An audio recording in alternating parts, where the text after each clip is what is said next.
प्रत्येक दशा में मूलतः एक ही होता है कि अपने विचारों, तथ्यों अथवा भावों को लक्षित समूहों तक भली भांति संप्रेषित किया जाए। संप्रेषित मतलब पहुंचाया जाए। अब देखिए ये कहते हैं कि संचार की जो उपयोगिता है वो किसी व्यक्ति के लिए, वस्तु के लिए, स्थान के प्रति भिन्न हो सकती है। देखिए होता क्या है, मान लीजिए आपको सिंपल गपशप करनी है अब दोस्तों के साथ, तो आप उसे फ़ोन कर सकते हैं, लेकिन अगर आपको कोई काम की बात करनी है तब भी आप वो कर सकते हैं। इसमें क्या है कि अगर कोई व्यक्ति है, कोई वस्तु है या स्थान है, उसके प्रति भिन्न हो सकती है संचार की उपयोगिता। आपको अगर ज़रूरी बात करनी है तब भी आप बात कर सकते हैं कम्युनिकेशन का सहारा लेके। अगर आपको ज़रूरी बात नहीं करनी तब भी आप इसका कम्युनिकेशन या संचार का सहारा ले सकते हैं। देखिए इसका मेन मकसद क्या है कि ये कहते हैं कि किंतु संचार का उद्देश्य क्या होता है, अपने विचारों को, भावों को, यानी कि जो आपके विचार है। फॉर एग्जांपल देखिए, उदाहरण के स्वरूप आपको ये मैं वीडियो बना के दे रहा हूँ, तो इसमें जो भी आपको मैं इन्फॉर्मेशन दे रहा हूँ, जो अपने विचार दे रहा हूँ कि संचार होता क्या है, आपको मैं पढ़ा रहा हूँ, तो आप ये यूट्यूब के माध्यम से देख रहे हैं। तो देखिए जो मेरे मन के विचार हैं, जो आपको मैं पढ़ा रहा हूँ, तो आप उसे देख रहे हैं किसके ज़रिए, संचार के ज़रिए। तो आप घर बैठे बैठे ये वीडियो आसानी से देख सकते हैं और आसानी से एग्ज़ाम क्वालिफाई कर सकते हैं। तो ये किससे पॉसिबल है, संचार से। अगर देखिए संचार ना हो तो कैसे पढ़ पाएंगे, है ना। आप देखिए आज से 30 साल पहले, 40 साल पहले आप देखिए जब ज़माना नहीं था। अब देखिए यूट्यूब का ज़माना अभी 5 या 7 साल से ही ज़्यादा बड़ा है। इससे पहले देखिए सब कुछ ऑफलाइन था। आप देखिए यूजीसी नेट का एग्ज़ाम भी ऑफलाइन था।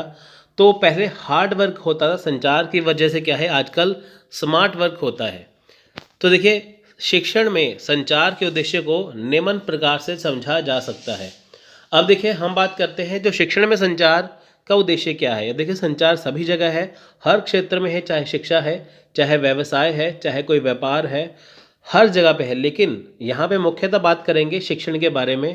तो देखिए शिक्षण हेतु संचार, तो देखिए टीचिंग कम्युनिकेशन, शिक्षण को सफल बनाने हेतु शिक्षक को इस तथ्य पर विशेष ध्यान देना चाहिए कि वह जिन तथ्यों व सूचनाओं को कक्षा में बता रहा है वह पाठ्यक्रम के अनुसार है। विद्यार्थी की जानकारी के स्तर को बढ़ाने का कार्य करेंगे और परिणाम स्वरूप विद्यार्थियों के ज्ञान की वृद्धि होनी निश्चित है। देखिए यहाँ पे सिंपल सी बात क्या है कि शिक्षण हेतु संचार, शिक्षण का मतलब क्या है कि जब शिक्षक क्लास में पढ़ाता है तो वो शिक्षण के जरिए पढ़ाता है। तो यहाँ पे देखिए शिक्षण को सफल बनाने हेतु मतलब कि देखिए जब भी एक शिक्षक क्लास में पढ़ाते हैं, जब एक शिक्षक जो है वो कक्षा में पढ़ाते हैं, तो सबसे पहले उनको ये जानना चाहिए कि जो वो पढ़ा रहे हैं क्या वो आपके पेपर के अकॉर्डिंग है, एग्ज़ाम के अकॉर्डिंग है, पाठ्यक्रम के अनुसार है, और वो आपकी नॉलेज, वो आपका जानकारी का स्तर बढ़ा देंगे। उदाहरण के स्वरूप देखिए अगर आपको मैं ये वीडियो पढ़ा रहा हूँ संचार, ये आपका यूनिट नंबर 4 है कम्युनिकेशन यानी कि संचार, जो आपका यूजीसी नेट पेपर 1 का सिलेबस के अंदर है ना। तो देखिए ये सब कुछ आपको मैं जो पढ़ा रहा हूँ वो आपके बिल्कुल पाठ्यक्रम यानी कि बिल्कुल आपके सिलेबस के अनुसार है। तो इससे क्या है, मान लीजिए आपने संचार पहले पढ़ा होगा, अगर आप ये वीडियो देख रहे हैं, अगर आप ये वीडियो देखेंगे पूरा, तो इसमें आपको बहुत सारी चीज़ें नई सीखने को मिलेंगी। तो इससे क्या हुआ, आपका जो जानकारी का जो स्तर है वो काफ़ी बढ़ गया, तो आपके ज्ञान में क्या हुई, वृद्धि हो गई। तो ये होता है शिक्षण हेतु संचार यानी कि टीचिंग कम्युनिकेशन। नेक्स्ट है देखिए संचार को जीवंत और प्रभावशाली बनाने हेतु यानी कि to make communication lively and effective. अब देखिए संचार को जीवंत बनाना और प्रभावशाली बनाना। अब देखिए अगर हम शिक्षण में संचार का इस्तेमाल करते हैं तो क्यों करते हैं। देखिए संचार के द्वारा विद्यार्थियों की समझ एवं सीखने की प्रक्रिया को सरल तथा सुगम बनाने हेतु सूचनाओं का उचित प्रकार से संप्रेषण एवं विद्यार्थियों को समयानुकूल ज्ञान अर्जन एवं सामाजिक सामंजस्यता बनाने हेतु प्रेरित करना। अब देखिए संचार के द्वारा क्या है, विद्यार्थियों की समझ एवं सीखने की प्रक्रिया को सरल बनाना। अब देखिए मान लीजिए आप बुक पढ़ते हैं, मान लीजिए आपने पेपर 1 के लिए बुक ले ली, तो अगर आपने बुक पढ़ा आपको मुश्किल लगा, आपके पास कोई चारा नहीं है, तो उसी को देखिए अगर आप यूट्यूब पे सर्च करेंगे सेम टॉपिक को, तो आपको उस टॉपिक के रिगार्डिंग देखिए बहुत सारी वीडियोस मिल जाएंगी जिसमें आसान भाषा में आपको वो समझाया होगा। तो इससे क्या हुआ कि जो आपने जो पढ़ा था, जो सीखा था, उस प्रक्रिया को सरल बना दिया, सुगम बना दिया। ये किसकी वजह से हुआ, ये संचार की वजह से हुआ है। है ना। जब भी आप देखिए कोई चीज़ सर्च करते हैं, मान लीजिए आपको लैंग्वेज मुश्किल लगती है, आप गूगल पे सर्च करते हैं, यूट्यूब पे सर्च करते हैं, आपको बहुत सारी चीज़ें वहाँ पे सीखने को मिलती हैं। इससे क्या है, आपको देखिए इससे संचार के द्वारा क्या है, जीवंत और प्रभावशाली बनता है ना। तो देखिए शिक्षण क्या हुआ, इससे प्रभावशाली बनेगा, तो इससे आपकी जो सारी जो समस्याएं हैं वो दूर हो जाएंगी। अब देखिए छोटे बच्चों की क्लासेस भी आजकल ऑनलाइन होती है। आप देखिए आजकल सारी क्लासेस ऑनलाइन स्टार्ट हो चुकी हैं तकरीबन। तो वहाँ पे क्या है कि जो आपको मुश्किल लगती है, मान लीजिए आपको एक टीचर का समझ नहीं आ रहा, तो आप वीडियो के ज़रिए बाकी टीचरों का देख सकते हैं। तो आपको क्या होगा कि जिस शिक्षक का आपको समझ में आए तो आप उस शिक्षक का पढ़ सकते हैं। तो देखिए कक्षा अनुशासन के लिए संचार, कम्युनिकेशन फॉर क्लासरूम डिसिप्लिन, संचार के विभिन्न या भिन्न भिन्न प्रकारों का उपयोग करके शिक्षक विद्यार्थियों के मध्य उचित, नियंत्रित एवं व्यवहारिक परिस्थिति की स्थापना कर सकते हैं, जिससे कक्षा में किसी भी प्रकार का भटकाव पैदा ना हो। तो देखिए यहाँ पे क्या है, कक्षा अनुशासन के लिए संचार। अब देखिए कक्षा में अनुशासन लाना बहुत ज़रूरी है। अब देखिए जब जैसे स्कूल में कॉलेज में जाते हैं पढ़ने के लिए, वहाँ पे हम टीचर से पढ़ते हैं, तो देखिए वहाँ पे जो शिक्षक और विद्यार्थियों के मध्य क्या है कि जो वातावरण है, जो अनुशासन बना रहता है। लेकिन देखिए अगर वही क्लास ऑनलाइन बनाई जाती है, पढ़ाई जाती है, तो यहाँ पे क्या है, यहाँ पे भी डिसिप्लिन होना ज़रूरी है। डिसिप्लिन मतलब देखिए जैसे आप लाइव क्लास करते हैं, है ना, जैसे यूट्यूब पे देखिए बहुत सारी लाइव क्लासेस होती हैं। जैसे आप लाइव क्लास ज्वाइन करते हैं तो आपको पता है कि इतने बजे लाइव क्लास आएगी, तो आप उसी समय वहाँ पे बैठ जाते हैं, है ना। तो होगा क्या, आप आसानी से उसे पढ़ पाते हैं। सो देखिए शिक्षक और विद्यार्थियों का बेहतर सामंजस्य और देखिए better coordination between teacher and student. देखिए संचार कौशल के द्वारा विद्यार्थियों में औपचारिक तथा अनौपचारिक चर्चाओं के द्वारा शिक्षण के साथ साथ कक्षा में विद्यार्थियों पर नियंत्रण भी किया जा सकता है। इस प्रकार नियंत्रित अवस्था विद्यार्थियों एवं शिक्षक के मध्य सामंजस्य एवं सीखने एवं सिखाने की क्षमता को बढ़ाती है। अब देखिए क्या है, अगर देखिए मान लीजिए कि क्लास में जो टीचर है, जो स्टूडेंट है, इनकी शिक्षक और विद्यार्थी है, अगर देखिए दोनों में आपस में क्या है, तालमेल अच्छा होगा, सामंजस्य अच्छा होगा, तो शिक्षक को पढ़ाने में मज़ा आएगा और स्टूडेंट को पढ़ने में मज़ा आएगा। यानी कि शिक्षक को पढ़ाने में अच्छा लगेगा और विद्यार्थी को पढ़ने में अच्छा लगेगा, है ना। तो उससे क्या है कि शिक्षक के द्वारा पढ़ाई गई हर बात को विद्यार्थी याद रखेगा, जो उसके एग्ज़ाम में काम आएगा। तो इससे क्या है, एक अच्छा कोऑर्डिनेशन बनता है। सो देखिए नेक्स्ट है सामाजिक एवं आर्थिक विषयों का संवर्धन, यानी कि promotion of social and economic subject. अब देखिए बेहतर संचार कौशल द्वारा शिक्षक को अपने संबंधित विषयों को सामाजिक तथा आर्थिक व्यवस्था के अंतर्गत आपस में संबंध स्थापित करने में उसमें सुगमता होती है, जिससे वह जो विषय पढ़ाता है उसको जोड़ने की कला का विकास होता है। अब देखिए यहाँ पे क्या है, सामाजिक आर्थिक विषयों का संवर्धन में देखिए बहुत सारी चीज़ें हैं।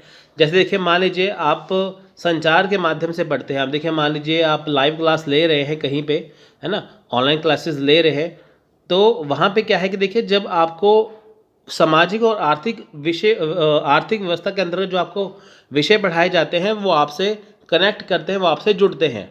अब देखिए हमारे समाज में क्या हो रहा है, हमारी आर्थिक स्थिति कैसी है, आर्थिक व्यवस्था कैसी है देश की, जब आपको वो पढ़ाई जाती है तो वो बात आपको जल्दी से समझ आती है। क्यों? क्योंकि आप उसके द्वारा घिरे हैं। क्योंकि देखिए जब आपको वो चीज़ आपसे कनेक्ट करके बताई जाती है तो आप उसे जल्दी समझ पाते हैं। तो ये किससे पॉसिबल है? संचार से। इसलिए देखिए यहाँ पे होना ज़रूरी है। सामाजिक एवं सांस्कृतिक एकता, सोशल एंड कल्चरल यूनिटी। सामाजिक एवं सांस्कृतिक एकता के लिए विभिन्न ऐतिहासिक घटनाओं को वर्तमान में घट रही घटनाओं के साथ जोड़कर उसे परिभाषित किया जाता है, जिससे राष्ट्रीय एकीकरण को बल मिलता है और व्यक्ति में स्वतः ही भावनात्मक लगाव जुड़ाव पैदा होता है और इसी से सहनशीलता और सहिष्णुता का विकास होता है। अब देखिए सामाजिक सांस्कृतिक एकता पैदा होना ये कैसे है? आप देखिए होता क्या है कि जो इतिहास की जो घटनाएं हो चुकी हैं और वही घटनाएं देखिए वर्तमान में घट रही हैं, उसमें क्या है कि जो घटनाएं बीत चुकी हैं, जो घटनाएं घट रही हैं, आपस में उसे जोड़कर परिभाषित किया जाता है, जिससे क्या है राष्ट्रीय एकीकरण को बल मिलता है और इससे ही आप भावनात्मक तौर पर जुड़ते हैं, है ना।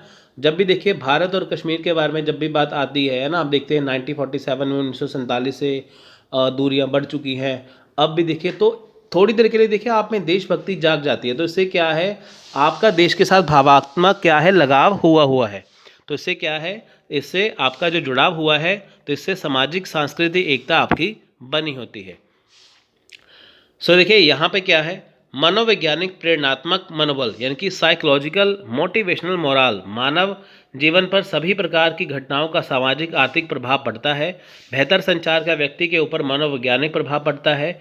यदि पूर्व की घटनाओं को चरणबद्ध तरीके से तुलनात्मक अध्ययन के साथ एक क्रमिक विकास में समझाया जाए तो इससे प्रभावशाली संचार होता है। देखिए यहाँ पे क्या है, मनोवैज्ञानिक प्रेरणात्मक मनोबल।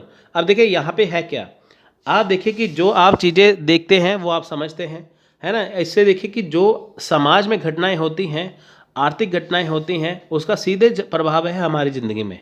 तो देखिए इससे क्या है कि अगर बेहतर संचार लेके आया जाए तो उससे क्या है कि व्यक्ति के ऊपर मनोवैज्ञानिक प्रभाव पड़ेगा। इससे क्या है कि जो चीज़ें क्रमबद्ध तरीके से हो रही हैं, आप देखिए दिन भर कितनी चीज़ें होती हैं, है ना, जो पूर्व की घटनाएं हैं उससे हम जोड़ देते हैं और आज से तुलना करते हैं। हम देखते हैं कि भारत जब आज़ाद हुआ था तब अंग्रेज़ों का राज था, तो तब से लेके अब तक देखिए 4G 5G का ज़माना आने वाला है ना। 4G तो आ चुका है, 5G भी आने वाला है। तो इससे क्या है कि तुलनात्मक करके देखते हैं कि भारत पहले क्या था अब क्या है, तो इससे क्या है आपको प्रेरणा मिलती है। सो नेक्स्ट हम करेंगे संचार की प्रक्रिया यानी कि प्रोसेस ऑफ कम्युनिकेशन। अब देखिए संचार की प्रक्रिया में बहुत छोटी छोटी चीज़ें होती हैं। जैसे देखिए एक मैसेज भेजने वाला होता है, एक रिसीव करने वाला होता है, एक उसका फीडबैक होता है। अब देखिए मैसेज भेजने वाले को इंग्लिश में कहते हैं सेंडर, हिंदी में कहते हैं प्रेषक, और मैसेज रिसीव करने वालों को इंग्लिश में कहते हैं रिसीवर और हिंदी में कहते हैं प्राप्तकर्ता। मैसेज को हिंदी में कहते हैं संदेश, है ना, और फीडबैक को हिंदी में कहते हैं प्रतिपुष्टि। तो देखिए यही सारी चीज़ें हैं, नाम इनके अलग अलग हैं हिंदी और इंग्लिश में, लेकिन बातें दोनों सेम हैं। एक तरफ देखिए आपका दोस्त है, एक तरफ आप है। आपके दोस्त को आप तक कोई बात पहुंचानी है तो वो क्या करेगा कि आपको फ़ोन करेगा, तो आप बात को आसानी से समझ पाएंगे। तो ये किससे पॉसिबल हुआ, ये संचार से पॉसिबल हुआ। जो आपका टेलीफोन है वो संचार का माध्यम है। तो देखिए संचार प्रक्रिया गतिविधियों का एक क्रम है जहां भेजे गए संदेश को रिसीवर द्वारा उसके इच्छित अर्थ में समझा जाता है। यानी कि देखिए सिंपल इसका मीनिंग क्या है लाइन का, यहाँ पे कहते हैं कि जो संचार की प्रक्रिया है, पहली बात तो देखिए वो क्रम में है, क्रम में मतलब लाइन वाइज है। यहाँ पे क्या है कि जो संदेश रिसीवर को यानी कि जिस तक संदेश पहुँचाना है वहाँ तक पहुँचाया जाता है इच्छित अर्थ में, यानी कि जो आपके मन में है। मान लीजिए आपने अपने दोस्त तक कोई बात पहुंचानी है जो आपके मन में है, तो आप संचार के माध्यम से अपने दोस्त तक बात को पहुंचाते हैं।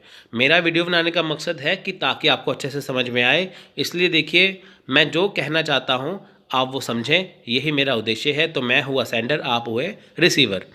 उदाहरण के लिए यदि वांछित परिणाम प्राप्त होता है तो टेलीफोन के माध्यम से खरीद आदेश या बातचीत का निष्पादन पूरा हो जाएगा, अर्थात आपूर्तिकर्ता वांछित फ़ोन के कृत्यों के रूप में वांछित सामान और फ़ोन कॉल कृत्यों के रिसीवर भेजता है। देखिए ये थोड़ा सा अटपटा सा है लाइन, तो आप इसे आसानी से कर सकते हैं। यहाँ पे क्या है कि सब कुछ जो है वो आप, अगर आपको कुछ देखिए कुछ भी बात कहनी है तो आप क्या करेंगे, आप टेलीफोन के माध्यम से आसानी से कर सकते हैं। संचार एक ऐसी प्रक्रिया है जो प्रेषक के संदेश के रिसीवर से जोड़ती है। एक क्रियाओं संचालन का कुछ अंतक निर्देशित परिवर्तनों की श्रृंखला की व्यवस्थित श्रृंखला है। हालांकि वास्तविक जीवन की स्थितियों में संचार प्रक्रिया जितना लगता है उतना उससे अधिक जटिल है। तो देखें यहाँ पे क्या है, ये संचार की क्या है एक प्रक्रिया है। इसमें क्या है देखिए क्रियाएं हैं, संचालन है, कुछ अंत तक देखिए बहुत सारी व्यवस्थित श्रृंखला है। व्यवस्थित श्रृंखला मतलब देखिए अगर आप टेलीफोन करेंगे तो आपको फ़ोन में देखिए पहली बात तो जो बैलेंस होना चाहिए, है ना, अगर वही नहीं होगा तो कैसे बात करेंगे। दूसरी बात है कि नेटवर्क होना चाहिए, नेटवर्क नहीं होगा तो कैसे बात करेंगे। संचार की देखिए जो स्थिति है जैसी लगती है उससे अधिक जटिल है। इसमें तत्वों की एक श्रृंखला शामिल होती है जिसके परिणाम स्वरूप प्रेषक और रिसीवर द्वारा अर्थ साझा किया जाता है। अब देखिए वो है क्या, देखिए पहली बात सिंपल सी क्या है कि इसमें है क्या। इसमें देखिए सबसे पहले प्रेषक है, जिसे हिंदी में कहते हैं सेंडर, है ना। प्रेषक को हिंदी होगी प्रेषक, इंग्लिश में होगा सेंडर। और इसे इनकोडर भी कहा जाता है, इनकोडर, इनकोडर भी इसे कहा जाता है। इनकी मैसेज बनाने वाला सेंडर, इनकोडर या प्रेषक एक ही बात है। देखिए प्रेषक वह व्यक्ति है जो संदेश भेजता है, जनरेट करता है और भेजता है। वह संदेश के स्रोत का प्रतिनिधित्व करता है। संचार प्रक्रिया तब शुरू होती है जब प्रेषक एक विचार या संदेश विकसित करता है जिससे वह प्रसारित करना चाहता है। उसे विचारों को उस तरीके से व्यवस्थित करना होगा जो रिसीवर समझ सकता है।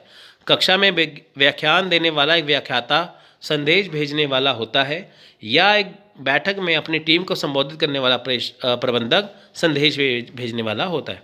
अब देखिए यहाँ पे सिंपल सी बात क्या है कि देखिए जो प्रेषक है वो कौन है, वो व्यक्ति जिसने अपना मैसेज, जिसने अपना संदेश दूसरों तक पहुँचाना है ना, रिसीवर तक पहुँचाना है। अब देखिए इसमें होता क्या है कि जब भी प्रेषक होता है वो पहले देखिए संदेश को बनाएगा, है ना, बात बनाएगा कि बात क्या करनी है, फिर वो संदेश को क्रमबद्ध तरीके से बनाएगा, फिर वो उस भाषा का उसमें प्रयोग करेगा जो रिसीवर आसानी से समझ सके। मान लीजिए कि आप हिंदी समझते हैं, है ना, आपने कस्टमर केयर में फ़ोन किया है तो आप हिंदी सेलेक्ट करेंगे तो आपको सारी बातें हिंदी में बताई जाएंगी, लेकिन आपने इंग्लिश सेलेक्ट कर लिया तो आपको इंग्लिश में जो बताया जाएगा आपके वो समझ में नहीं आएगा। इसलिए होगा क्या कि जो भी आपकी भाषा है उस भाषा में आपको समझाना है कि ताकि आप उस बात को अच्छे से समझ पाएँ। अब देखिए सेम लेक्चर आप टोटली इंग्लिश में देख लेंगे, आपको समझ नहीं आएगा। क्यों? क्योंकि देखिए आपने वो अच्छे से प्राप्त नहीं किया, क्योंकि भाषा आपको जटिल लगी। इसलिए भाषा का ज्ञान होना ज़रूरी है। इसलिए प्रेषक उस भाषा का प्रयोग करेगा जिससे रिसीवर आसानी से समझ पाए। तो देखिए कक्षा में व्याख्याता व्याख्यान देने वाला, इनकी जो कक्षा में टीचर होते हैं वो क्या है, वो एक प्रेषक के तौर पे है। जो स्टूडेंट बैठे होते हैं वो क्या होते हैं, वो रिसीवर होते हैं। संदेश, नेक्स्ट है संदेश। देखिए यानी कि मैसेज, संदेश या मैसेज। देखिए संदेश वह विचार या सूचना है जिसे भेजने वाला संदेश देना चाहता है। वह इसे मौखिक रूप से, लेखन या बोलकर, या गैर मौखिक रूप से इशारों या शरीर की भाषा के माध्यम से बता सकता है। जो भी हो संदेश स्पष्ट रूप से बनाया जाना चाहिए ताकि वांछित उद्देश्य पूरा हो सके। अब देखिए यहाँ पे क्या है कि जो संदेश है वो है क्या। संदेश वो चीज़ होती है कि जो एक व्यक्ति को पहुंचाना है, यानी कि जो प्रेषक को, जो सेंडर को रिसीवर तक पहुंचाना है। अब देखिए यहाँ पे संदेश नहीं होगा तो संचार किस काम आएगा। अब देखिए ये मौखिक रूप से हो सकता है या गैर मौखिक रूप से हो सकता है। मौखिक रूप में देखिए दो बातें आती है, या तो मैसेज को, संदेश को लिख के भेजा जा सकता है जैसे आप व्हाट्सएप कर सकते हैं, या आप कॉल कर सकते हैं जिसे आप बोलकर भी बता सकते हैं। तो गैर मौखिक क्या हुआ, आप इशारों या शारीरिक के भाषा के माध्यम से समझा सकते हैं, है ना। जैसे देखिए टीचर क्लास में बैठे हैं, वो मौखिक रूप से बच्चों को बोलेंगे कि आप चुप हो जाइए, लेकिन अगर बच्चे माने ना तो देखिए वो सीधे मुंह पे उंगली रख लेते हैं, तो बच्चे समझ जाते हैं कि चुप होना है। तो इसे है क्या, संदेश पहुंचाया गया है गैर मौखिक रूप से। तो ये है संदेश। अब देखिए इनकोडिंग, नेक्स्ट है इनकोडिंग। इनकोडिंग क्या है, देखिए इनकोडिंग जो है वो प्रेषक करता है। इनकोडिंग का मतलब होता है मैसेज बनाना। मैसेज तो हो गया, संदेश हो गया कि क्या है, लेकिन इनकोडिंग कैसे बनाना है। देखिए एक बार प्रेषक को यह स्पष्ट हो जाता है कि किस संदेश को प्रेषित करना है, वह उस कोड को तय करता है कि जिसके माध्यम से संदेश प्रेषित किया जाएगा। संदेश मूर्त या अमूर्त होते हैं और इसलिए इसे सार्थक बनाने के लिए किसी रूप, शब्द, हाव भाव, चरित्र में बदलना होगा। इनकोडिंग का अर्थ है संदेश को प्रतीकों में परिवर्तित करना। देखिए संदेश का इसका इनकोडिंग का मतलब क्या है कि संदेश को प्रतीकों में परिवर्तित करना। आप देखिए जैसे आप देखिए सड़क पे जाते हैं तो वहाँ पे देखिए रेड लाइट होती है ना, रेड लाइट होती है, येलो होती है, ग्रीन होती है। इनकी लाल बत्ती, पीली बत्ती और हरी बत्ती होती है। लाल का मतलब होता है रुकना, पीली बत्ती का मतलब होता है तैयार होना, हरी का होता है चले जाना। तो देखिए ये क्या है कि आपको पूरा डिटेल में नहीं लिखा गया, लेकिन आपको वहाँ पे क्या है कि चिन्हों में बताया गया, संदेश को प्रतीकों में बताया गया कि ताकि आप इसे आसानी से समझ पाएँ।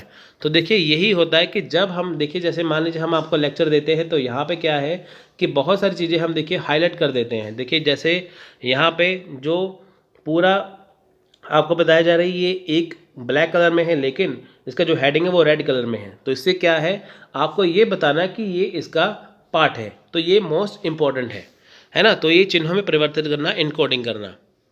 सो देखिए, इनकोडिंग संदेश को अर्थ देता है या विचार को कोड में परिवर्तित करता है जिसे रिसीवर द्वारा समझा जाता है। इनकोडिंग का अर्थ है कि संदेश को शब्दों, प्रतीकों या इशारों में अनुवाद करना, यह तीनों का एक संयोजन हो सकता है। कोड स्थिति के लिए उपयुक्त होना चाहिए, अर्थात रिसीवर द्वारा व्याख्या की गई तरीके से व्याख्या की गई है। अब देखिए यहाँ पे क्या है कि इनकोडिंग का मतलब है कि संदेश को कोड में परिवर्तित करना। वही देखिए लाल बत्ती वाली बात आ गई, वही सेम है ना। तो आप देखिए मैंने यहाँ पे रेड कलर से लिखा है, बाकी सारा ब्लैक है। ये क्या है, आपको इशारा मिला है, ये आपको प्रतीक दिया गया है, मैसेज को इनकोड किया गया है कि ये मोस्ट इंपॉर्टेंट है। तो देखिए नेक्स्ट है संचरण यानी कि ट्रांसमिशन। अब देखिए ट्रांसमिशन में संचार के माध्यम या चैनल का चयन किया जाता है। एक बार यह तय करने के बाद कि संदेश लिखित रूप में भेजा जाना है, प्रेषक इलेक्ट्रॉनिक चैनल या ईमेल या फैक्स के माध्यम का चयन कर सकता है। लघु संदेशों को टेलीफोन के माध्यम से प्रेषित किया जा सकता है, लेकिन लंबे संदेश पत्र या परिपत्र के माध्यम से भेजे जा सकते हैं। अब देखिए संचरण का मतलब क्या होता है, देखिए इसे माध्यम भी कह सकते हैं। संचरण का मतलब होता है कि जो मैसेज सेंडर को देना है वो किस माध्यम से देगा। देखिए जैसे मान लीजिए कि यहाँ पे ईमेल का इस्तेमाल होता है आजकल, इलेक्ट्रॉनिक चिट्ठी, पहले ज़माने में चिट्ठी लिखा करते थे, आजकल ईमेल है ना। तो बहुत सारी चीज़ें देखिए आपको ईमेल के ज़रिए भेज सकते हैं, फैक्स के ज़रिए भेज सकते हैं, बोल के बता सकते हैं। अगर देखिए मैसेज कोई छोटा है, संदेश छोटा है, तो आप बोल के बता सकते हैं, लेकिन बहुत लंबा मैसेज है, बहुत लंबी चीज़ आपको वहाँ पे देनी है, तो आप वो बोल नहीं पाएंगे, इसलिए क्या होगा, उसे ईमेल किया जाएगा या पत्र द्वारा भेजा जाएगा। तो देखिए चैनल की पसंद संदेश पर निर्भर करती है, प्रेषक के निजी पक्षपात और सूचना की प्रकृति। लघु संदेश आमतौर पर टेलीफोन के माध्यम से भेजे जाते हैं। जहां चित्र, चार्ट और चित्र संदेश का हिस्सा बनते हैं, उसे लिखित रूप में भेजा जाना चाहिए।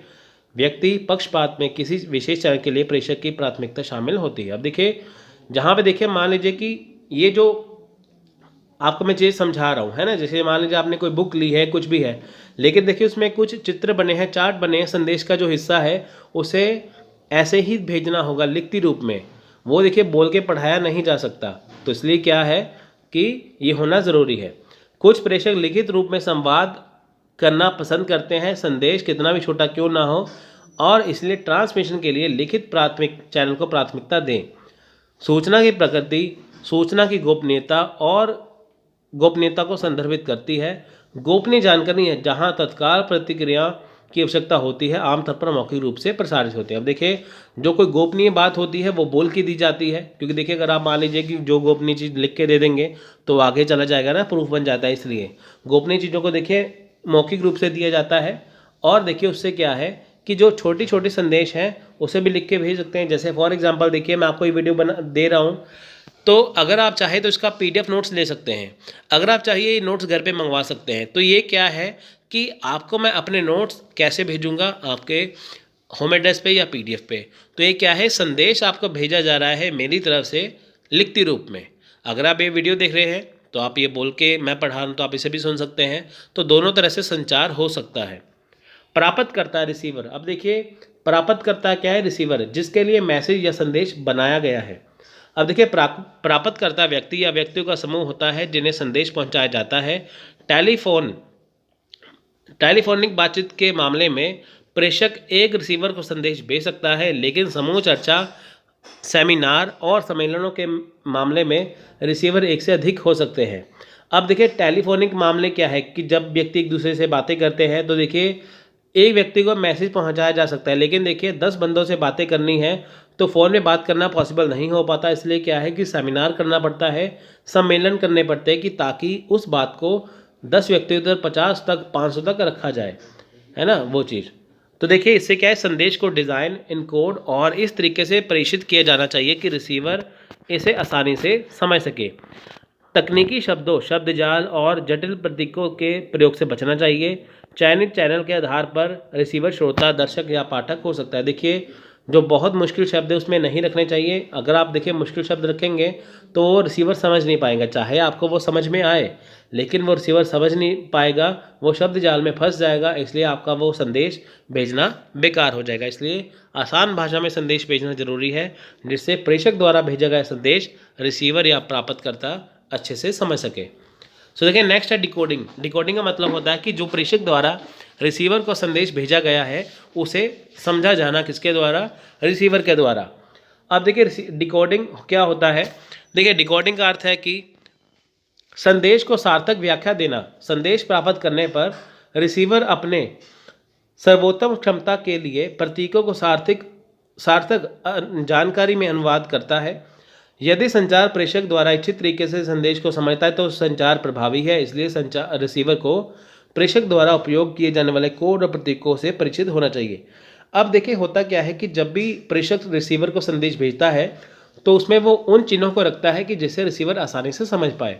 अगर देख लीजिए मान लीजिए कि रिसीवर ने चिन्हों को आसानी से समझ लिया तो उसको संदेश पूरा समझ में आ जाएगा। अगर वो नहीं समझ पाया तो संदेश भेजना गलत हो जाएगा। तो इससे क्या है कि देखिए जो भी प्रेषक द्वारा संदेश भेजा जाता है तो उसमें जो रिसीवर होता है वो उस मैसेज को समझता है। सो देखिए नेक्स्ट है शोर यानी कि नॉइज। देखिए संचार की प्रक्रिया में परेशान करने वाले कारक का प्रतिनिधित्व करता है। यह प्रभावी संचार में हस्तक्षेप करता है और संदेश की स्पष्टता को कम करता है। संदेश भेजने वाले द्वारा इरादा से अलग व्याख्या की जाती है। ध्वनि वाली मशीन के पास बातचीत करना, टेलीफोन लाइन में गड़बड़ी, है ना। अब देखिए संचार यानी कि शोर क्या है कि जब भी आप किसी व्यक्ति से बात करते हैं तो उसमें क्या है, गड़बड़ी होना, है ना। आपने बहुत अच्छा मान लीजिए टीचर क्लास में पढ़ा रहे हैं, बाहर जनरेटर चल रहा है तो टीचर जितना मर्जी बढ़िया पढ़ा रहे बच्चों को समझ नहीं आएगा। क्यों? क्योंकि उसमें क्या है, शोर आ गया। सो देखिए ध्वनि वाली मशीन यानी कि बहुत ज़्यादा मशीन आवाज़ करेगी, अगर आप उसके पास खड़े होकर बातचीत करेंगे तो ना तो आप प्रेषक की बात सुन पाएंगे ना रिसीवर की बात सुन पाएंगे, है ना।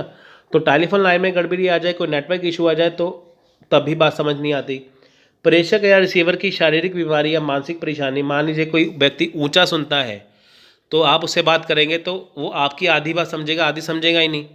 मनोवैज्ञानिक बाधाएं, इसमें क्या है, मनोवैज्ञानिक बाधाएं जैसे विश्वास है, भय है, धारणा है।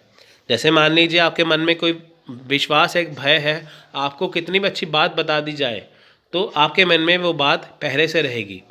शोर के सामान्य रूप हैं जो प्रेषक द्वारा प्रेषित संदेश की गुणवत्ता को बाधित करते हैं रिसीवर को। अब देखिए रिसीवर को ये सारी बातें क्या है करती हैं, प्रभावित। अब देखिए रिसीवर बहुत इंपॉर्टेंट बात सुन रहा है, बाहर देखिए शोर मच रहा है, जनरेटर चल रहा है या कुछ भी है, तो वो प्रेषक की बात को समझ नहीं पाएगा। नेक्स्ट है प्रतिपुष्टि यानी कि फीडबैक। सो देखिए फीडबैक का, प्रतिपुष्टि का मतलब है कि जब रिसीवर ने मैसेज को रिसीव किया उसके बाद उसको समझ में आया या नहीं, ये डिसाइड करना। अब देखिए प्रतिक्रिया प्रेषक के संदेश के लिए रिसीवर की प्रतिक्रिया है। रिसीवर शब्दों, प्रतीकों या इशारों के माध्यम से प्रेषक को अपनी प्रतिक्रिया देता है। यह संचार प्रक्रिया का उत्क्रमण है जहां रिसीवर प्रेषक बन जाता है और प्रेषक रिसीवर बन जाता है। जब तक रिसीवर संदेश का जवाब नहीं देता संचार प्रक्रिया अधूरी है। देखिए प्रतिपुष्टि फीडबैक में क्या है, जो रिसीवर है वो प्रेषक बनता है, प्रेषक जो रिसीवर बनता है। यानी कि जब प्रेषक ने संदेश भेजा है रिसीवर को ये बताना है कि समझ में आया कि नहीं। जब तक वो नहीं बताएगा तो संचार की प्रक्रिया अधूरी रहेगी। यदि आवश्यक हो तो प्रतिक्रिया प्रेषक को अपने संदेश को बदलने में मदद करती है। यह रिसीवर को संदेश स्पष्ट करने की अनुमति देती है और अपने आत्मविश्वास का निर्माण के लिए प्रश्न पूछता है और प्रेषक को संदेश की दक्षता जानने में सक्षम बनाता है। फीडबैक संचार प्रक्रिया को पूर्ण बनाता है। अब देखिए फॉर एग्जांपल जैसे मान लीजिए आपने कोई वीडियो देखा, है ना, आपने मेरा वीडियो देखा, आपने फिर इसे बुक से पढ़ा, फिर आपने और वीडियो देखा, बाकी जगह भी देखिए सेम अगर पढ़ाया जाए सेम चीज़ को तो आपको लगेगा कि हाँ ये चीज़ जो है वो अच्छी है, उसका फीडबैक आपका अच्छा होगा। लेकिन पढ़ाया कुछ और है, सिलेबस में कुछ और है, तो आपको ये शक हो जाएगा कि ये चीज़ गलत है, वो चीज़ सही है ना, वो चीज़। आमने सामने के संचार में प्रेषक तुरंत प्रतिक्रिया प्राप्त कर सकता है, लेकिन लिखित संचार में प्रेषक को संदेश पर प्रतिक्रिया प्राप्त करने में समय लगता है। प्रबंधक द्वारा कर्मचारी को 6 के बजाय सप्ताह में 7 दिन काम करने के लिए भेजे गए एक लिखित नोटिस को तब तक लागू किया जा सकता है जब सभी नोटिस को पढ़कर और हस्ताक्षर किया हो।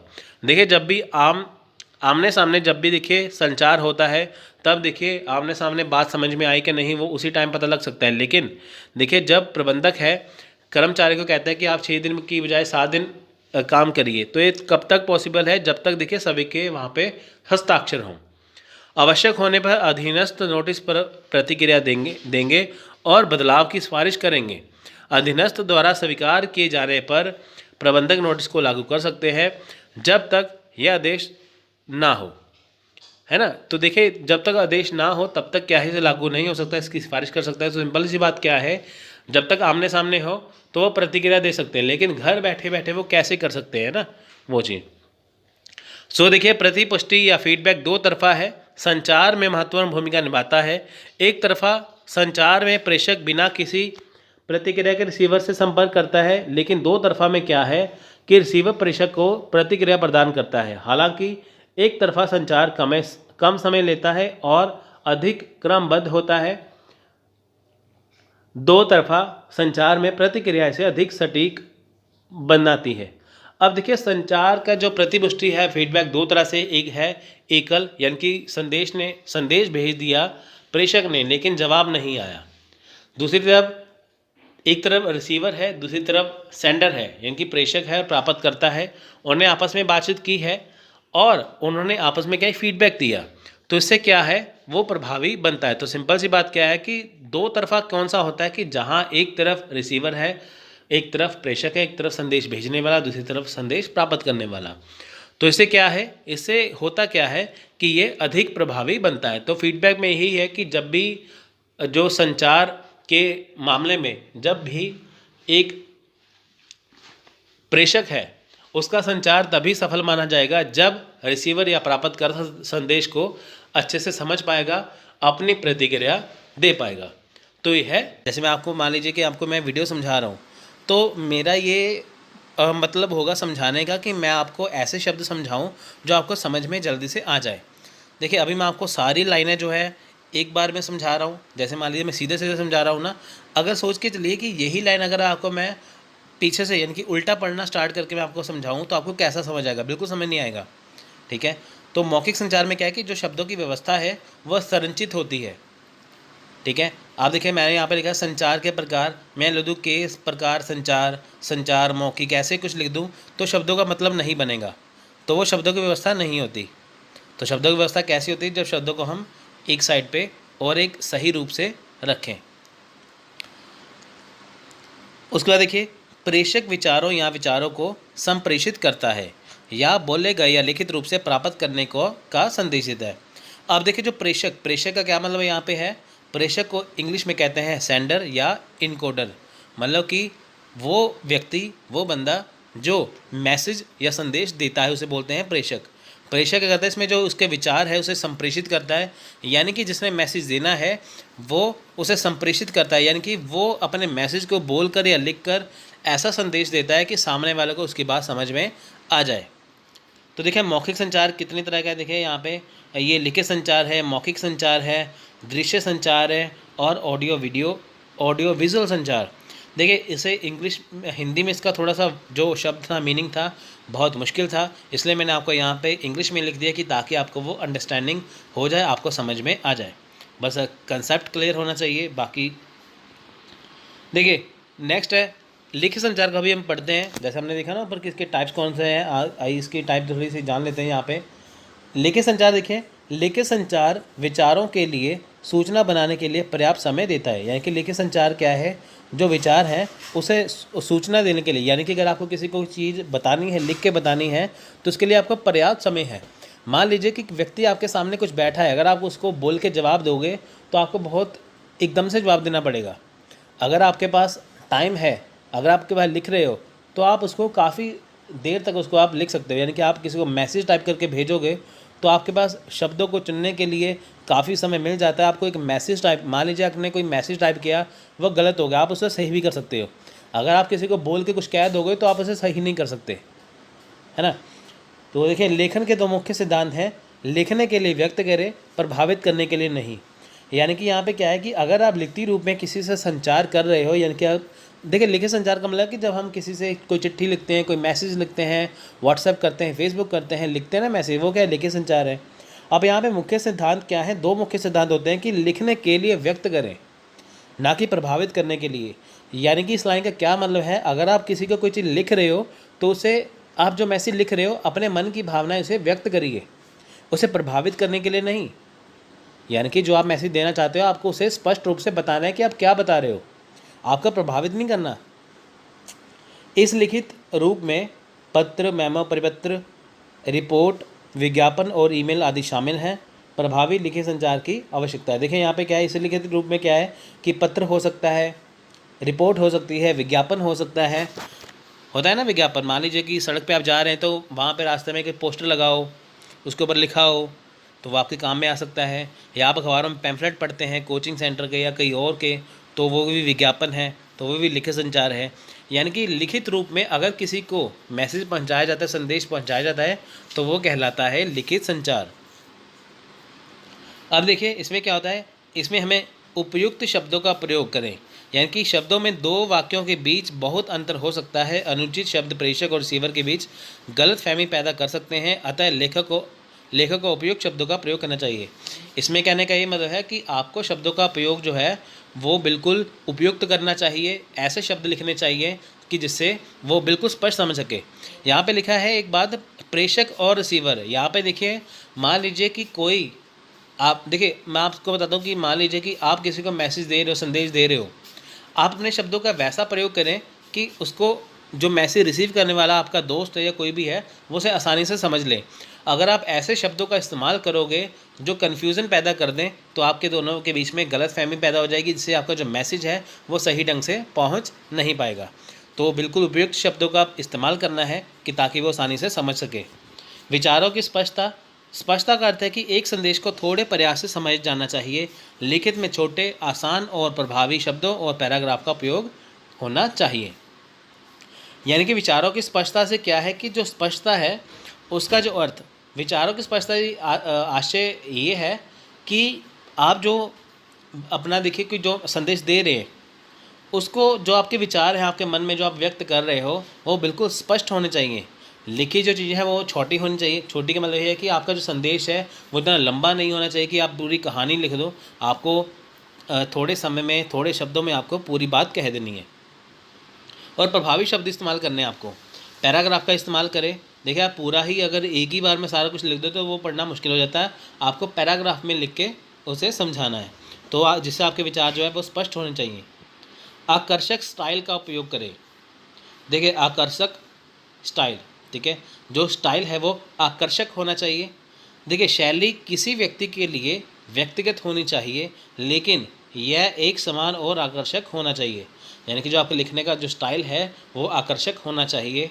ऐसा होना चाहिए कि जिसको पढ़ने के बाद वो जो है वो आपके मैसेज में इंटरेस्ट दिखाए।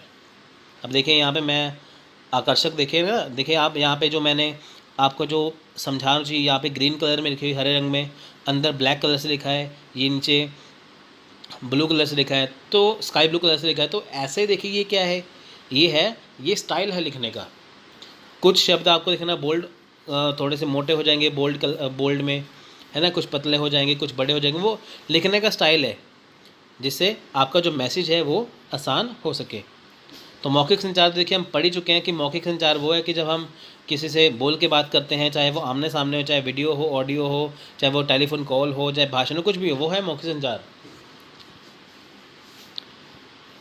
देखिए यहाँ पे क्वेश्चन करते हैं मौखिक संचार के। ये जून 2014 में क्वेश्चन आया था, मौखिक संचार में ब्रेक डाउन के रूप में वर्णित है। ठीक है फ्रेंड्स, ये इसका इंपॉर्टेंट क्वेश्चन है। इसे इंग्लिश में कहते हैं break down in verbal communication describe as. तो देखिए इसके क्वेश्चन, इसके ऑप्शन है शॉर्ट सर्किट, विरोधाभास और असमानता और एंट्रोपी। तो इसका आंसर है एंट्रोपी। नेक्स्ट है संचार में भाषा है। संचार में भाषा क्या है, ये जून 2015 क्वेश्चन है। मौखिक कोड, इंट्रापर्सनल प्रतीकात्मक कोड या गैर मौखिक कोड। तो इसका आंसर है मौखिक कोड। ठीक है, यानी कि जो संचार इसमें भाषा का मौखिक कोड है। अब अगर आप देखेंगे कि अगर हमें किसी से कुछ बात कहनी है तो हम बोल के कहेंगे ना। मौखिक कोड का ये मतलब है कि डिफरेंट तरह की लैंग्वेज, हमारे यहाँ हिंदी भी है, पंजाबी भी है। बाहर देखिए 22 भारत में जो है वो 22 भाषाएं जो है बोली जाती हैं। वैसे बोली ज़्यादा जाती हैं, वैसे मान्यताएं जो है 22 भाषाओं को दी गई है। तो दुनिया में देखिए कितनी भाषाएं हैं, सभी बोल के इस्तेमाल करते हैं, संचार बोल के करते हैं। ठीक है, तो वो क्या है, वो संचार में भाषा है मौखिक कोड। देखिए दृश्य संचार, अब ये क्या है, दृश्य संचार शब्द या चित्र या दोनों का संयोजन के साथ हो सकता है। प्रस्तुति में जानकारी को अधिक यादगार बनाने के लिए दृश्य पाया गया है। अब देखिए दृश्य संचार क्या है कि कोई फ़ोटो दिखा दी जाती है, कोई चित्र दिखा दिया जाता है, जिसके साथ क्या होता है कि जो आपको एक संचार है, आपको कोई मैसेज देने का वो ज़रिया होता है। प्रस्तुति में देखिए कि जानकारी को अधिक यादगार बनाने के लिए दृश्य संचार में ऐसा है कि मान लीजिए आपको कोई मैसेज देना है, तो वो उसके ऊपर कुछ ऐसा आपको फ़ोटो दिखा देंगे कि वो आप तक मैसेज है वो आसानी से पहुंच जाएगा। अब देखें जहाँ पे आप देख सकते हैं, मान लीजिए कि अभी आपको पता है कि हमारे इंडिया में बहुत ज़्यादा पोल्यूशन हो चुका है, तो आपको दृश्य दिखाएंगे पोल्यूशन हो रहा है, इंसान जो है वो जगह जगह उनको इनकी हालत ख़राब हो रही है, तो वहाँ पे लिखा होगा स्टॉप पोल्यूशन। तो वो क्या है, उससे आपको आसानी से समझ में आ जाएगा कि ये पोल्यूशन को मना करें या स्टॉप पॉलीथीन, ठीक है। तो स्टॉप पोल्यूशन ऐसे कुछ करके आप बैनर लगे होते हैं, तो वो क्या है, वो दृश्य संचार है। दृश्य संचार संदेश में इस मोड पर अवगत कराता है कि जो आसानी से रिसीवर द्वारा याद किया जाता है, लेकिन वह मोड बहुत महंगा है। आप देखिए कि अगर आपको कोई चीज़ किसी को समझा के बतानी तो आप आसानी से समझा दोगे, अगर वही बात अगर आपको किसी को आकर्षक तरीके से समझानी है तो वो दृश्य संचार होगा, तो वो काफ़ी महंगा पड़ जाएगा। देखिए मान लीजिए कि इसमें क्या होता है, मैप है, स्लाइड है, मॉडल है, ग्राफ है, डेमोन्स्ट्रेशन है, चित्र है, टेबल है, चार्ट है, कई कुछ है। अब आप देखेंगे जैसे कि मान लीजिए कि आप कोई चीज़ पढ़ रहे हो, वहाँ पे कोई फ़ोटो बनी होगी साथ में, है ना, तो वो काफ़ी महंगा हो जाएगा वो, इसलिए क्योंकि इसके ऊपर देखिए कि अगर आपको अच्छे से दिखाना है तो काफ़ी उसमें मेहनत लगती है और काफ़ी वो कॉस्टली पड़ जाती है।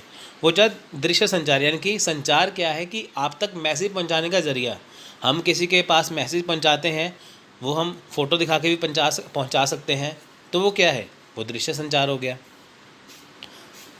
नेक्स्ट है ऑडियो विजुअल संचार। ऑडियो विजुअल क्या है, देखिए ऑडियो विजुअल एक संचार प्रस्तुति की प्रभावशालीता को दृष्टि और श्रवण दोनों के साथ बढ़ाता है। इस लाइन का क्या मतलब है, या ये लाइन थोड़ी सी आपको टिपिकल लगी, इस लाइन का मतलब है कि इनकी वो संचार जिसमें आपको चीज़ दिखाई भी दे रही है, आपको चीज़ सुनाई भी दे रही है। जब हम देखिए कि कोई मूवी देखते हैं, कोई फिल्म देखते हैं, तो उसमें आपको चीज़ सुनाई भी दे रही होती है और दिखाई भी दे रही होती है, वो क्या है, वो ऑडियो विजुअल संचार है।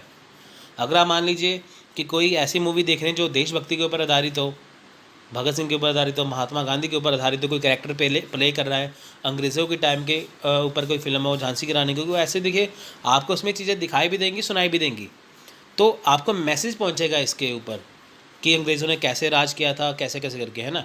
अब मान लीजिए कि राजा अशोक के बारे में बताना हो तो आप तो पढ़ोगे, अगर आपको वही चीज़ आपको वो करके दिखानी हो, वो आपको क्या करेंगे, एक मूवी बना के दिखा देंगे, तो इससे आपको वो चीज़ आसानी से समझ भी आ जाएगी और आप उसे आसानी से देख भी पाओगे। वो संचार का ज़रिया है। ऑडियो विजुअल कम्युनिकेशन का अर्थ है कि वर्तमान प्रस्तुति के साथ चित्र या ग्राफ प्रस्तुत करना। ऑडियो विजुअल कम्युनिकेशन स्पीकर के मुख्य संदेश से दर्शकों के ध्यान आकर्षित करने में मदद करता है। यह लाभ देता है कि संदेश को लंबे समय तक याद रखा जाता है, लेकिन यह बहुत महंगी प्रकृति है।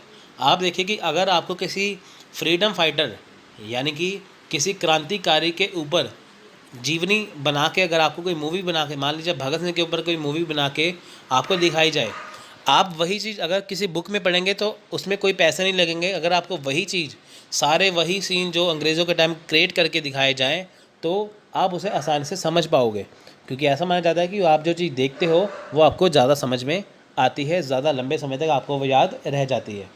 देखिए जैसे टेलीविज़न है, वीडियो, केबल, सिनेमा, मल्टीमीडिया के साथ इंटरनेट, वीडियो कॉन्फ्रेंसिंग। आप देखिए कि मान लीजिए आप अखबार में कोई न्यूज़ पढ़ते हैं, तो आपको वो इतना याद नहीं रहेगा कि अगर आप वैसे ही न्यूज़ की अगर आप कोई यूट्यूब पे वीडियो देख लो, तो वो आपको वो आसानी से याद हो जाएगी। तो ये सारे क्या है, ये ऑडियो विजुअल संचार है। अब देखिए इसी के साथ एक क्वेश्चन कर लेते हैं। वीडियो कॉन्फ्रेंसिंग को निम्न प्रकार के संचारों में से एक के रूप में वर्गीकृत किया जा सकता है। ये जून 2012 का क्वेश्चन था। यानी कि जो वीडियो कॉन्फ्रेंसिंग है, जो नीचे जो प्रकार के विचार दिए गए हैं, उन्हें कैसे वर्गीकृत किया जा सकता है, तो उसका आंसर है देखिए ऑडियो विजुअल दो तरीके से। यानी कि जो वीडियो कॉन्फ्रेंसिंग है अगर हमें वो करनी है तो उसमें ऑडियो विजुअल दोनों ही तरीके हों तो वो अच्छे तरीके से हो पाएंगे। अब हम बात करेंगे गैर मौखिक संरचना, यानी कि नॉन वर्बल कम्युनिकेशन। मौखिक संचार था वर्बल कम्युनिकेशन, गैर मौखिक यानी कि ये है नॉन वर्बल कम्युनिकेशन। देखिए अशाब्दिक संचार का एक आदिम रूप है जिसमें शब्दों का उपयोग शामिल नहीं है। यानी कि नॉन वर्बल कम्युनिकेशन कौन सा कम्युनिकेशन है? नॉन वर्बल कम्युनिकेशन या गैर मौखिक संचार एक ऐसा संचार का माध्यम है जिसमें शब्दों का इस्तेमाल नहीं किया जाता। इसमें क्या है, इसमें बॉडी लैंग्वेज यानी कि आपका जो शारीरिक भाषा है आपको बिना शब्दों के वो बतानी है, यानी कि ऐसा संचार जिसमें कोई भी शब्द नहीं है। देखिए, गैर मौखिक संचार संदेशहीन संदेश भेज रहा है या प्राप्त कर रहा है। यानी कि गैर मौखिक संचार क्या है कि एक ऐसा संदेश जिसमें बिल्कुल भी शब्दों का इस्तेमाल नहीं है। गैर मौखिक संचार का उपयोग इशारों, मुद्राओं, चेहरे की अभिव्यक्ति, संकेत, भावनाओं आदि को संदेश के लिए किया जाता है। अब देखिए, गैर मौखिक संचार क्या है? मान लीजिए कि आप देखिए, मान लीजिए कि जो CBI है, पुलिस वाले हैं, अगर कोई घटना हो जाए, कोई ऐसा इंसिडेंट हो जाए, तो उनको जो सुराग, जो संकेत मिलते हैं वो उससे केस सॉल्व कर देते हैं। वो क्या है? वो गैर मौखिक संचार है, कड़ी से कड़ी जोड़ना। तो सिंपल सा आपको मैं यहाँ पे मीनिंग बताता हूँ कि मौखिक संचार में जहाँ पे आप बोल के या लिख कर शब्दों को प्रकट कर रहे थे, तो यहाँ पे क्या है कि आपको कहीं पे भी शब्दों का इस्तेमाल नहीं करना, आपको इशारे से बात समझानी है। मान लीजिए क्लास में टीचर या जो शिक्षक है क्लास में पढ़ा रहा है, उसको पढ़ाने के बाद जब वह बच्चा से पूछता है कि बताइए आपको समझ में आया कि नहीं, अगर वो बोल के बताएं कि हाँ या ना, तो वो कौन सा होगा? वो होगा वर्बल कम्युनिकेशन यानी कि मौखिक संचार। अगर वो अपना सर हिला दे हाँ या ना में, तो वो होगा नॉन वर्बल कम्युनिकेशन यानी कि गैर मौखिक संचार। अब देखिए, गैर मौखिक संचार के क्या प्रकार हैं? देखिए यहाँ पे शारीरिक भाषा, व्यक्तिगत। शारीरिक भाषा देखिए आपकी जो बॉडी लैंग्वेज है कि आपको कैसे इशारे करने कैसे नहीं। व्यक्तिगत है समय भाषा के लिए संलग्न अर्थ, स्वर, पैरा लैंग्वेज की टोन, भौतिक पर्यावरण, भौतिक संदर्भ। तो जानते हैं पहले शारीरिक भाषा को। देखिए, यह किसी भी तरह की बॉडी मूवमेंट होती है जो अलग अलग मूवमेंट या इमोशन को व्यक्त कर सकती है। देखिए, शारीरिक भाषा क्या है? एक ऐसा संचार जिससे पता चल जाएगा कि सामने वाला व्यक्ति क्या कहना चाहता है। देखिए, सबसे पहले है कि चेहरे का हाव भाव। आपने किसी व्यक्ति का कुछ बात कही, वो हंसने लग गया, यानी कि इससे पता चलता है कि वो व्यक्ति खुश है। आपने कुछ ऐसी बात कह दी कि उस व्यक्ति को गुस्सा आ गया, तो आपको पता चल जाएगा कि ये व्यक्ति को गुस्सा आ गया। तो ये हमारी बॉडी लैंग्वेज से ही पता चलता है कि हमारा मूड कैसा है। ठीक है, वो क्या है? चेहरे के हाव भाव से पता चलता है। तो देखिए, वो थोड़ी बताएगा कि मेरे को खुशी हो रही है, गुस्सा हो रहा है। वो तो आप उसका चेहरा देख के बताएंगे ना। अगर वो बिल्कुल गुस्सा कर रहा है, उसका चेहरा लाल हो जाएगा, तो आपको पता चल जाएगा ये गुस्सा कर रहा है। तो वो क्या है? वो गैर मौखिक संचार के अंदर आएगा। दूसरा है, देखिए, आई मूवमेंट। यहाँ पे थोड़ा सा टाइपिंग एरर है, यहाँ पे आंखों की मूवमेंट आएगी। ठीक है, यहाँ पे आंखों की मूवमेंट आएगी। यहाँ पे गलत लिखा गया है, आंदोलन, ये गलत है। आंखों की देखिए मूवमेंट, देखिए आंखों के इशारे, उससे पता चलेगा। ठीक है, जेस्चर को देखिए कहते हैं हाथों के इशारे। एक होता है पोस्चर है आसन। ठीक है, उसके बाद देखिए सिर हिलाना, हाँ या ना में सिर हिलाते हैं ना आप। ठीक है, वो चीज़। तो ये सारी चीज़ें होती हैं। नेक्स्ट है भौतिक उपस्थिति। कोई चीज़ की भौतिक उपस्थिति हो, आपके सामने रखी गई है वो चीज़। नेक्स्ट है समीपता। इसे इंग्लिश में कहते हैं प्रॉक्सिमिक्स। समीपता देखिए, इसका अर्थ है कि लोगों से स्थान और दूरी बनाए रखना।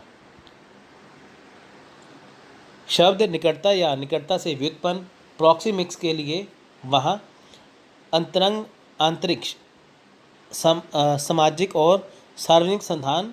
देखिए, यहाँ पे आप इसको कुछ नहीं है, यहाँ पे आपको सिंपल से मीनिंग बताता हूँ क्या है।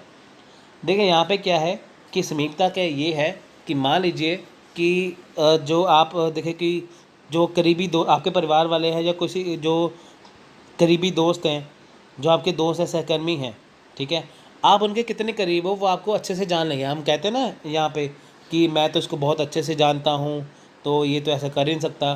तो वो आपको एक मैसेज देने का ही तरीका है, आप आसानी से समझ पाओगे। नेक्स्ट है समय भाषा। व्यावसायिक बैठक के लिए देर से आना, सांस्कृतिक गतिविधि के लिए और समय को इतना महत्व नहीं दिया जाता।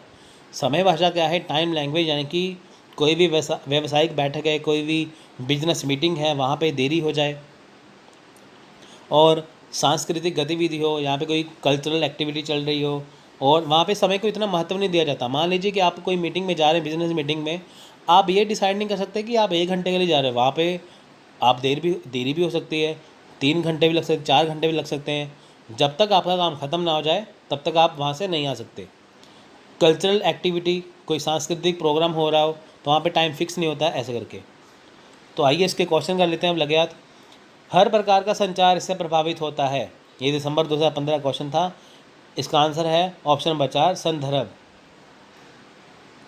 कक्षा में एक संचारक का विश्वास स्तर निम्न द्वारा निर्धारित किया जाता है। इनकी कक्षा में एक संचारक का विश्वास, संचारक मतलब क्या, संचारक मतलब कि जो कम्युनिकेटर यानी कि टीचर, उसका जो विश्वास है वो कैसे निर्धारित होगा। इसका आंसर है नेत्र संपर्क का उपयोग। क्लास में अगर शिक्षक पढ़ा रहा है तो जो बच्चे पढ़ रहे हैं अगर उनका आई कांटेक्ट होगा, नेत्रों का संपर्क होगा, तभी वो अच्छे से कर पाएंगे।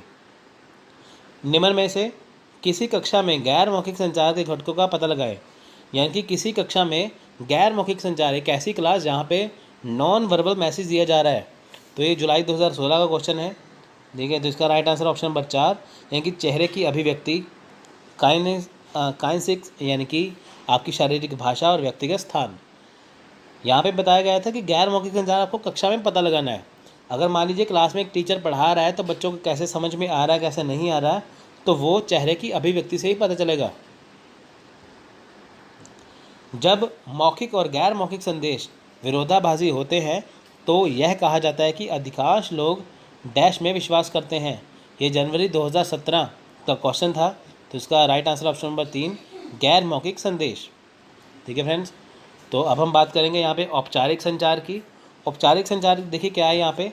औपचारिक संचार में उचित चैनल, कुछ नियम, सिद्धांत और उचित प्रारूप का उपयोग किया जाता है। ये संचार संदेश या सूचना को केवल गर्त उचित चैनल पर पारित किया जाता है, जिसमें ज़्यादातर लिखित प्रारूप जैसे कि व्यावसायिक संगठन में ईमेल, रिपोर्ट, परिपत्र, मेमो, नोटिस आदि होते हैं। प्रबंधन द्वारा सूचित उचित न्यायिक स्तर पर एक प्रारूप संचार बनाया जाता है। देखिए, आपको मैं औपचारिक और अनौपचारिक दोनों ही आपको मैं एक ही बार में समझा देता हूँ, बहुत ईजी है। देखिए, होता क्या है कि औपचारिक संचार को कहते हैं फॉर्मल कम्युनिकेशन और अनौपचारिक को कहते हैं इनफॉर्मल कम्युनिकेशन। औपचारिक संचार कहाँ पे होता है कि किसी कंपनी के अंदर, किसी संगठन के अंदर, वो होता है संचार, औपचारिक संचार। यानी कि अगर किसी कंपनी ने किसी अपने एम्प्लॉय, जो उसके कर्मचारी हैं, उससे कोई बात करनी है, कोई संचार करना है, तो औपचारिक संचार होगा। यानी कि वो बिजनेस से रिलेटेड ही होगा। यानी कि ऐसा संचार जो बिजनेस से रिलेटेड हो वो कहते हैं औपचारिक संचार। ठीक है, यानी कि जो जहाँ पे काम कर रहे हैं या उस चीज़ से संबंधित हो तो वो है औपचारिक संचार। मान लीजिए कि एक कॉलेज है, वहाँ पे अगर छुट्टी का संदेश देना है कि कल को छुट्टी है, तो वहाँ पे आपको लिख के नोटिस बोर्ड पे लग जाएगा, ठीक है, या मैसेज आ जाएगा कि कल को छुट्टी है। वो क्या है, वो औपचारिक संचार है। दूसरी तरफ औपचारिक संचार क्या है कि आप दिन भर जो अपने दोस्तों से, रिश्तेदारों से बातें करते हैं, वो अनौपचारिक संचार है। औपचारिक संचार में क्या होता है कि जब भी आप किसी को मैसेज पहुंचाते हो, कुछ भी मैसेज देते हो, वो बिल्कुल ही उसमें शब्दों का व्यवस्थित रूप से इस्तेमाल होता है। यानी कि कट टू कट बात होती है कि जिससे उसके वो काम में आए। अनौपचारिक संचार में क्या है कि आप जिससे मर्जी बातें करते रहो, उस बातों का कोई मतलब नहीं होता। ठीक है फ्रेंड्स, तो ये चीज़ें हैं इसमें। तो नेक्स्ट है ग्रेप वाइन संचार। ग्रेप वाइन क्या है, एक क्षैतिक संचार चैनल है जो उन व्यक्तियों से संबंधित है और जो अनौपचारिक संचार प्रणाली से जुड़े हुए हैं, और इस प्रकार अनौपचारिक संचार को ग्रेप वाइन संचार के रूप में जाना जाता है। इसमें अफवाहें, गपशप, आधारहीन समाचार, प्रचार और विकृत तथ्य शामिल हैं। इस प्रकार की नेटवर्क सूचना किसी विशेष दिशा में प्रभावित नहीं होती।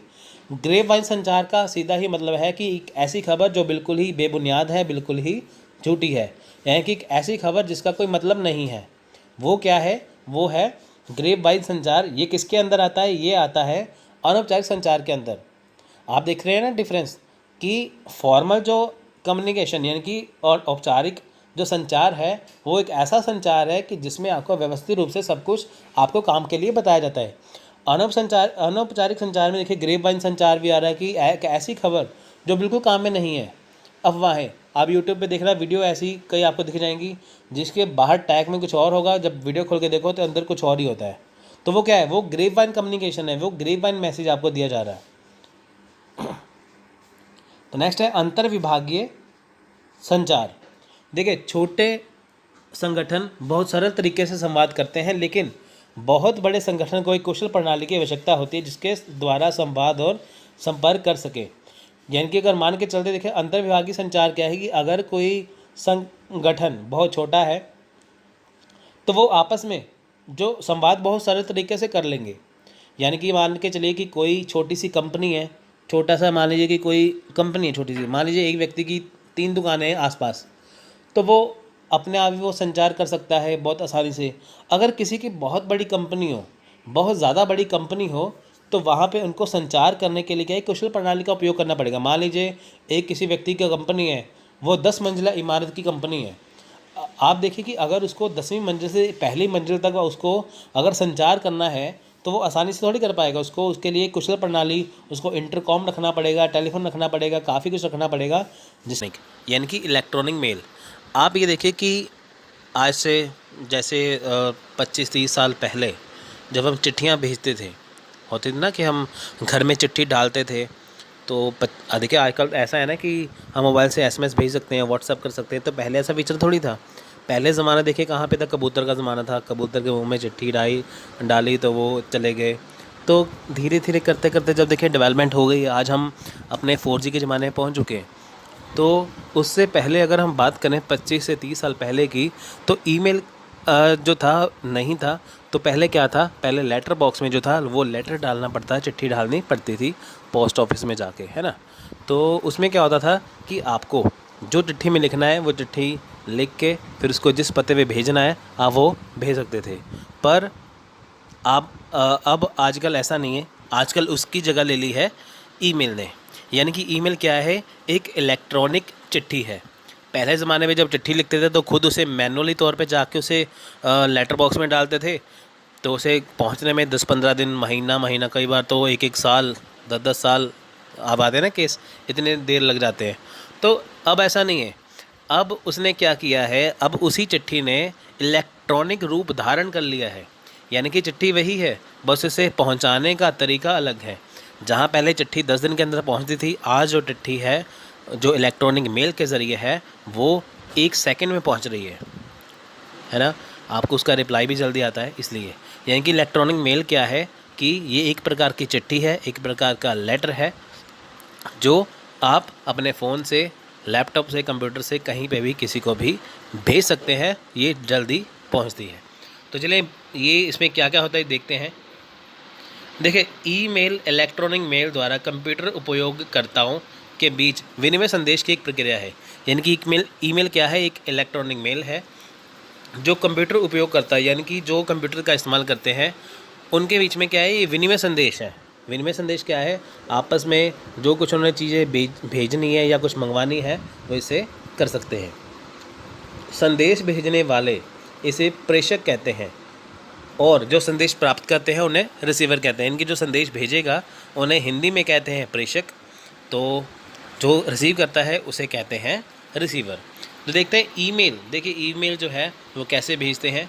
देखिए सबसे पहले ईमेल जो होती है, सबसे पहले ऊपर लिखा होता है ईमेल पते से वैकल्पिक रूप से प्रेषक का नाम।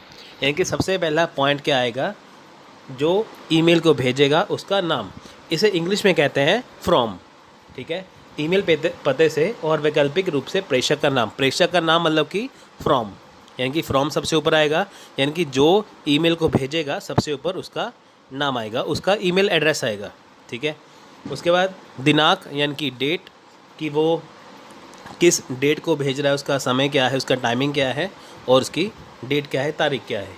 फिर करने के लिए रिसीवर का ईमेल पता। करने के लिए मतलब कि इसे इंग्लिश में कहते हैं टू, यानी कि सबसे पहले कहते हैं फ्रॉम, फिर कहते हैं दिनांक को डेट, फिर करने के लिए क्या मतलब है टू, यानी कि जिसको आप ईमेल भेजोगे उसका ईमेल एड्रेस।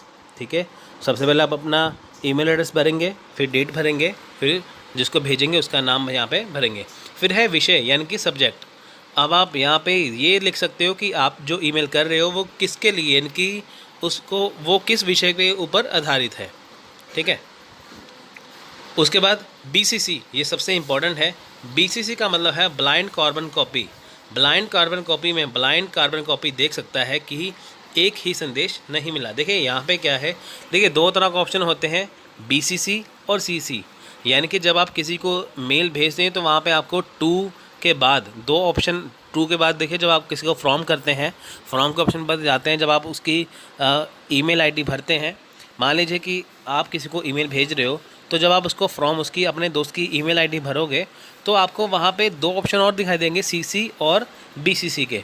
सीसी का मतलब होता है कार्बन कॉपी और बीसीसी का मतलब होता है ब्लाइंड कार्बन कॉपी। सीसी का मतलब कार्बन कॉपी का मतलब आपको सबसे पहले मैं समझाता हूँ।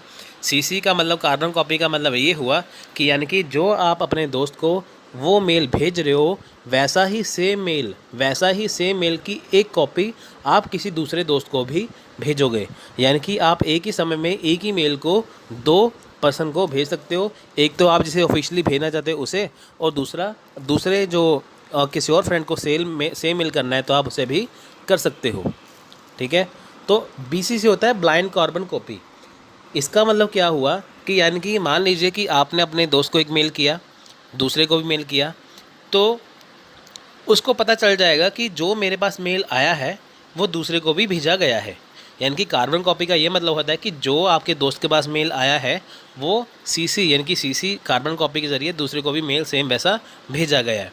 पर जो बीसीसी ब्लाइंड कार्बन कॉपी का ऑप्शन है उसका ये मतलब है कि आप किसी तीसरे बंदे को भी मेल भेजना चाहते हो पर आप ये शो नहीं करना चाहते कि ये मेल किसी को दिखाई दे।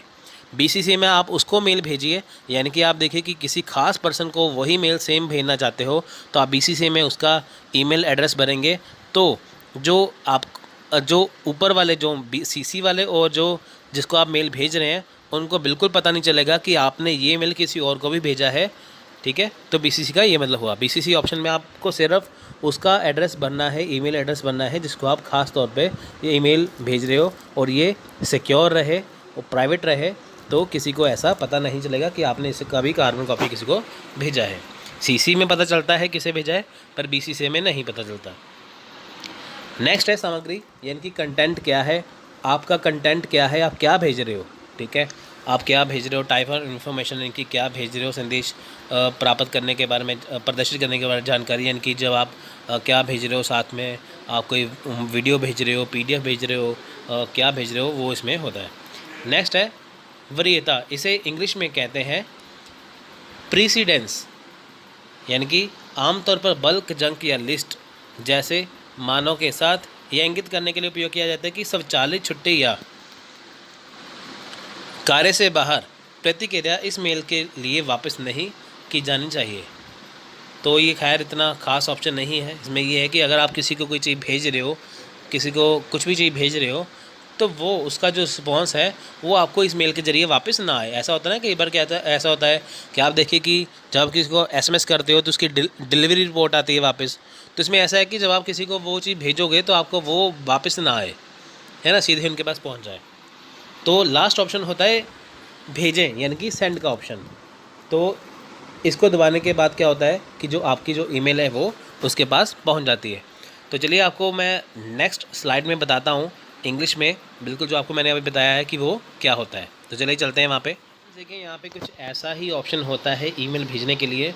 आपको मैंने हिंदी में बताया था ना, वहाँ पे थोड़ा सा देखिए थोड़े से शब्द मुश्किल थे, आप इंग्लिश में देखिए। तो देखिए सबसे पहले जब आप ईमेल खोलेंगे तो अगर आपने किसी को ईमेल भेजना है तो ऐसा बना होगा जैसे कि फ्रॉम के ऊपर जैसे देखिए मेरी ईमेल आईडी लिखी हुई है studybharat786@gmail.com। यानी कि अगर मैंने किसी को ईमेल कुछ भेजना है तो इसके ऊपर मेरी आईडी पहले मुझे भरनी होगी। उसके बाद टू का मतलब जिसको मैंने कुछ भेजना है, यानी कि पहले मैं अपनी ईमेल आईडी भरूंगा, फिर मैंने जिसको मेल करनी उसकी यहाँ पे आईडी भरूंगा। उसके बाद यहाँ पे सीसी बीसी के दो ऑप्शन है ना, सीसी बीसीसी के, यानी कि कार्बन कॉपी और ब्लाइंड कार्बन कॉपी जो आपको मैं बता रहा हूँ। यानी कि मान लीजिए कि यहाँ पे मैं टू में कुछ ईमेल एड्रेस भर देता हूँ, मैं चाहता हूँ कि मैं किसी को और को भी यहाँ पे भेजूँ ईमेल, तो मैं सीसी में यहाँ पे जाके उसका है किसी और का यहाँ पे ईमेल आईडी भर दूँगा, और जो मैं इनको ईमेल भेजूँगा वो टू और कार्बन कॉपी दोनों को शो हो जाएगा कि मैंने दोनों को यहाँ पे भेजा है। यानी कि टू वाले को शो हो जाएगा कि मैंने एक कार्बन कॉपी एक अपने दूसरे दोस्त को भी या किसी दूसरे पर्सन को भी भेजी है।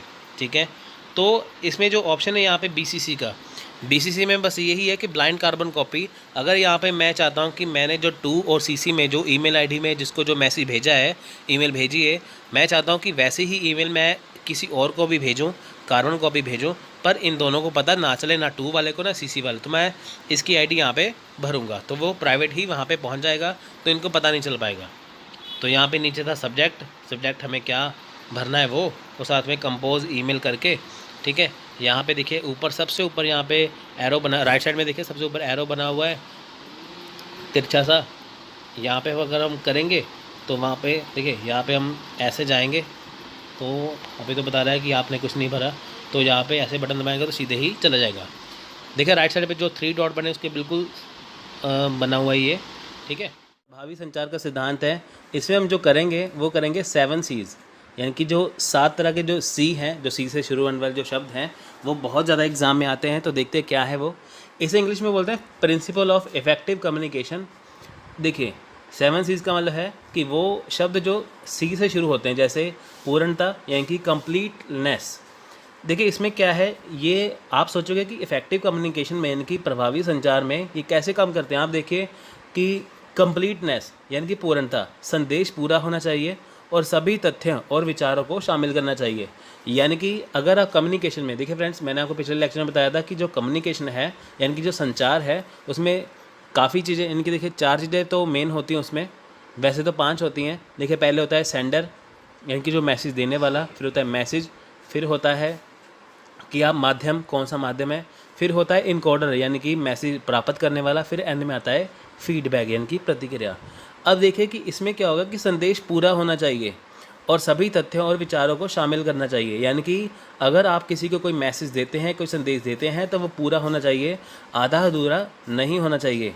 इसमें सभी तथ्य और विचार को शामिल करना चाहिए, यानी कि आपको जो बात भी अच्छी लगे, बुरी लगे, कुछ भी है, आपको मैसेज को पूरा करना है।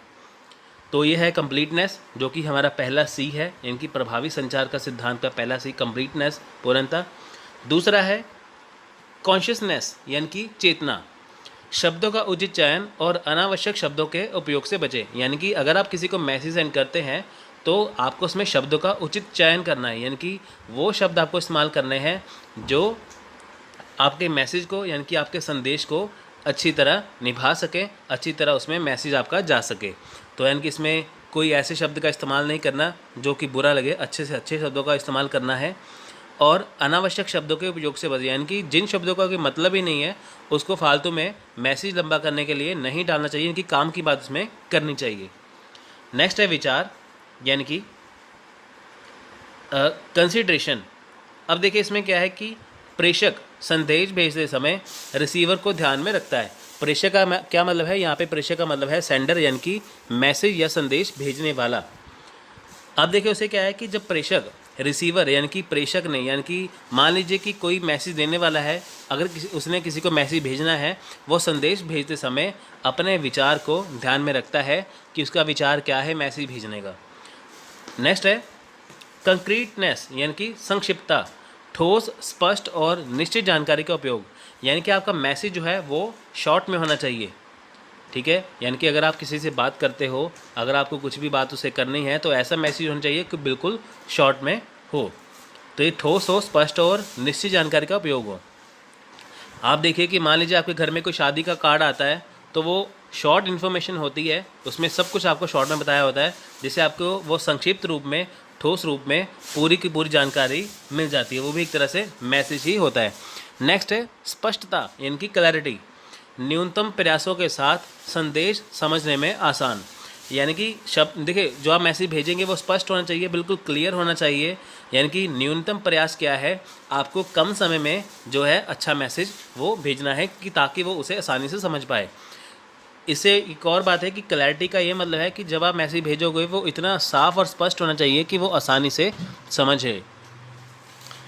नेक्स्ट है सुधार।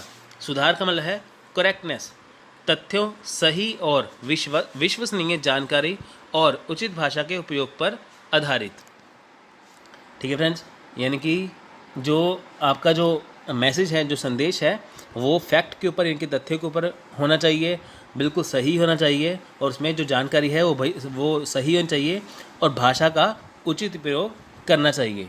ठीक है। नेक्स्ट देखिए शिष्टाचार यानी कि कोर्टेसी। शिष्टाचार और विनम्र भाषा का उपयोग दूसरों का सम्मान करने और आत्म प्रशंसा से बचने के लिए करें। यानी कि आपको शिष्टाचार का देखिए पूरा सम्मान रखना चाहिए। इसमें विनम्र भाषा यानी कि आपको